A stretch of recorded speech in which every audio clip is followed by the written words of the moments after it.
doing away with those pesky passwords. And of course, biometrics is being hailed as the best, less hackable alternative.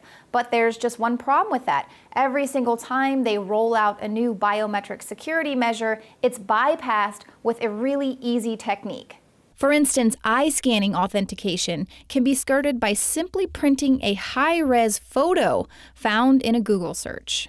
Security researcher Jan Starberg-Chrysler from the Chaos Computer Club tells Forbes how this kind of attack is possible. The best targets are bright eyes because iris recognition systems work with infrared light. Also, only 75% of a target's iris needs to be visible in photos, and an iris diameter of only 75 pixels is necessary to be printed out with a resolution of 1200 dpi. And believe it or not, this can all be easily attained with readily available printers. Now, Starberg has already proven how easy a biometric hack can take place. In December, he showed off a clone of a thumbprint of the German defense minister Ursula von der Leyen, and he was able to create this fake print using photos of the politician's hand. Now, unlike a fingerprint attack where it is necessary to create a proper clone, Chrysler claims that all that's needed to hack iris recognition is this printed out photograph. Now you can imagine how easily a brazen hacker could target biometrics, considering just how many high-res photos are on the internet. And this technology is already everywhere. Iris scanners are being rolled out just to customize your order at Pizza Hut. Have a nice meal, guys. And forget about being a sophisticated hacker. You just need to be a scorned lover to get past biometrics. So I pulled out my phone and I had several things confirming that he was, stepping up. How'd you get that? His ass got drunk and passed out one night. And I did the little fingerprint on the phone. And, I put his hand on his phone. Yo, you're a fed. So using your thumbprint to unlock your phone might just be a little bit too convenient for those crazy ex-girlfriends. Now, we've shown you just how easily your credit card information can be siphoned off. So in this case, biometrics are better than passwords, but they're not bulletproof. A whole new era of biometric security is being rolled out, from your heart rate, your gait, veins, even the way you hold your phone. These are all attributes that are unique to you, being researched for identity confirmation. Before rolling out the brave new world of biometrics, researchers need to ensure that they are not creating a false sense of security that's actually leaving us vulnerable to a whole new criminal level of identity theft.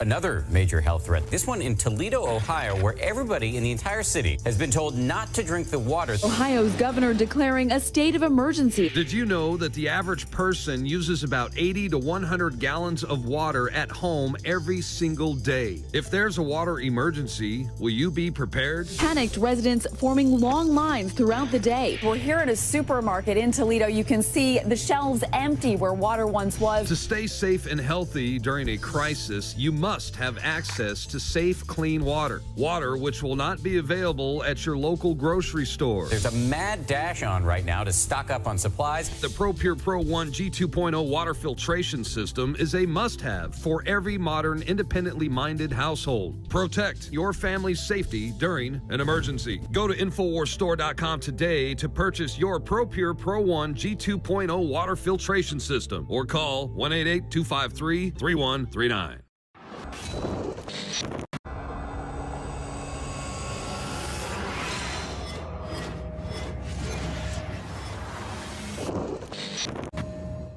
One of the things which really interested me there was your view about Jimmy Savile and your knowledge at the time that it was going on.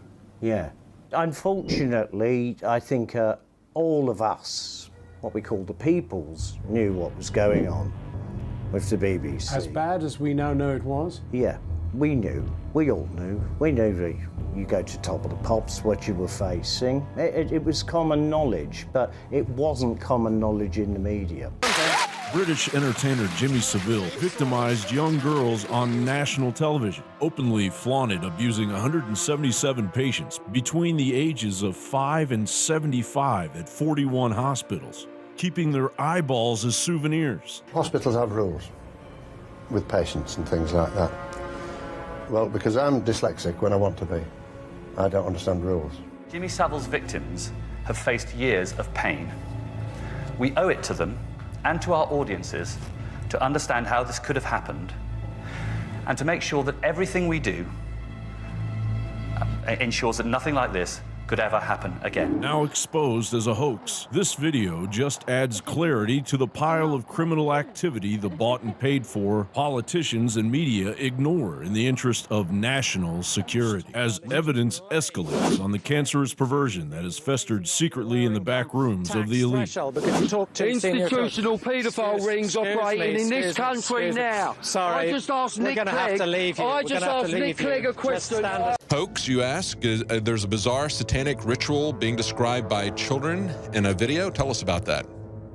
Yeah, this is a chilling video, whether it's a hoax or not. I mean, it's gone completely viral over the weekend. It's got over 1,000 comments on Reddit. It's got 200,000 views on the original YouTube video.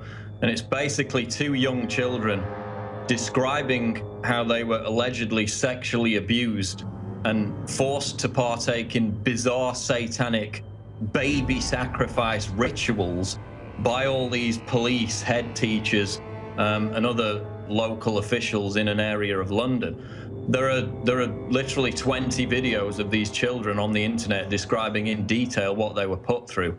Recent video goes into greater horrifying Wednesday detail. is the most busiest day of sex, and today it's Wednesday, and if I was right now on Wednesday in school, they would have done lots and lots of sex to me. As the lights come on and the roaches scurry, a wave of propaganda rolls out, protecting the foulest acts, plaguing the innocent, siding with the pedophiles. Deeming it a predisposition, a New York Times columnist says pedophiles are born that way. Does that empathetic logic apply to theft, rape, murder? The American Psychological Association doesn't agree. They published in the 2013 Diagnostic and Statistical Manual of Mental Disorders that pedophilic disorder is not a sexual orientation. Meanwhile, loopholes in New York allow pedophiles to live within 1,000 feet of standalone pre-K and kindergarten facilities. In Mississippi, known pedophiles are allowed to get an educator's license due to the prevention of reporting and investigating incidents of pedophilia. And then you get the reports out of the Franklin cover-up of the snuff films. I just can't handle it. And you need to understand, folks, we're dealing with pure evil here. And basically, when you're in the town right outside the Bohemian Grove there in Monterey, it's like you're in the little town below Dracula's castle. But they've all been bitten, or most of them have. When you're in a restaurant, they go, "You're Alex Jones."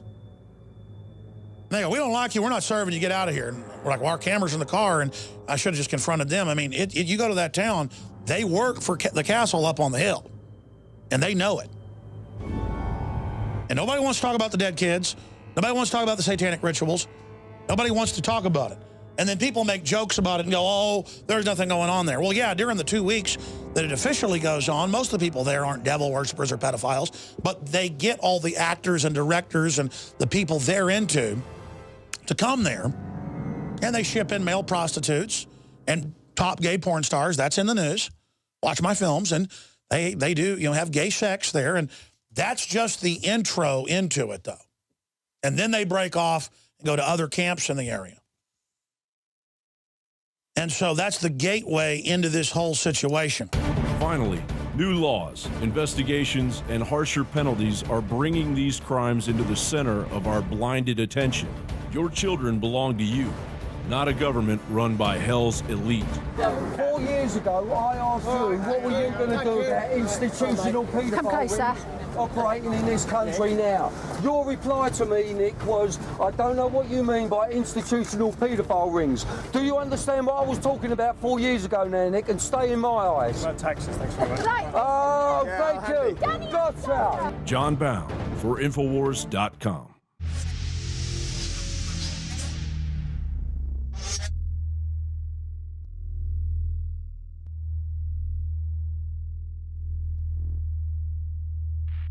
Introducing Secret 12, the new INFOWARS Life vitamin B12 formulation. Most forms of vitamin B12 are highly processed and synthetic and could not be properly absorbed by the body. That's why for real results, so many are having to turn to painful B12 injections, which are known to have higher absorption rates. Now, InfoWarsLife.com is excited to announce that we can bring you our most bioactive, powerful form of B12 that has been developed with our exclusive perfected process. Secret 12 is a binary of nutramedical grade, bioavailable coenzyme forms of B12, methylcobalamin, the same kind used in B12 injections, and adenosylcobalamin. Secret 12 is simply taken by mouth, right on the tongue, and then swallowed. No needles, no injections. Don't take my word for it. Try it for yourself. Discover the secret. Secret 12. Secure your revolutionary Secret 12 formula right now at InfoWarsLife.com or call 888-253-3139.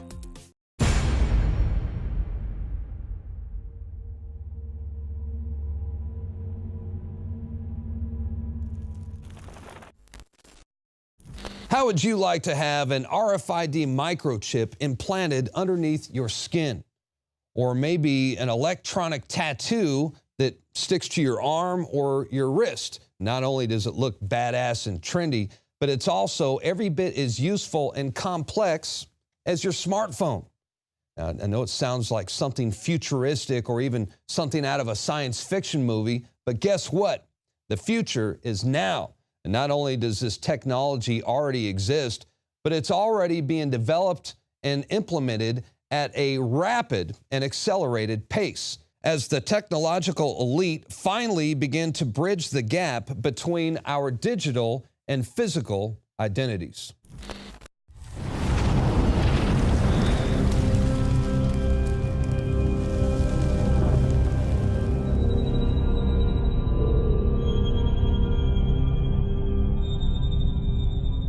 And he provides that no one will be able to buy or to sell except the one that has the mark, either the name of the beast or the number of his name. Here is wisdom. Let him who has understanding calculate the number of the beast, for the number is that of a man, and his number is 666. So how close are we to actually having microchips implanted under our skin? Well, according to the NBC Nightly News with Brian Williams, we might be a lot closer than you think. More now of our special coverage here tonight, life in the U.S. in 10 years' time. The year is 2017. You're rushed to a hospital unconscious with no ID or medical history, but thanks to a microchip under your skin, it's all there. Science fiction 20 years ago, but a biometric reality today. In medical news tonight, a chip the size of a grain of rice could save your life. I've just been chipped myself. It's not a painless process, but it doesn't last too long, not too difficult. Minor surgical procedure. New microchip technology now makes it possible for the emergency room staff to find out about your medical history at the touch of a computer key. At some point, we're all going to have RFIDs. It might be even in our fingers, where they require it with everything on it. Instead of carrying credit cards or money, we will probably be implanted with chips. And now RFID microchips like this are being injected into humans. I'm sorry, sir, did you just say you would get one implanted in your arm? Absolutely, without a doubt. Our driver's license will be on the RFID chip. Our credit card number, all our information will be on this one chip.